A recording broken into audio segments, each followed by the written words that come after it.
L'experiència de periodista la vam començar a fer, aquesta és la 9ª edició, la vam començar a fer per poder tenir l'oportunitat de parlar amb periodistes que ja portaven una trajectòria consolidada en diversos àmbits, tant en premsa, en televisió com en ràdio, i poder tenir l'oportunitat de portar-los, de que ens expliquessin quina havia sigut la seva trajectòria i després poder parlar amb ells i poder conèixer-los en primera persona.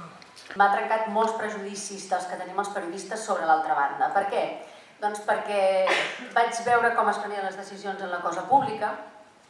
Jo havia estudiat polítiques, per la qual cosa m'interessava bastant com es prenien les decisions, com els governs funcionen. És molt important que veieu gent molt diversa, gent de televisió, gent de mitjans públics, gent de mitjans privats, gent de premsa, gent de digital.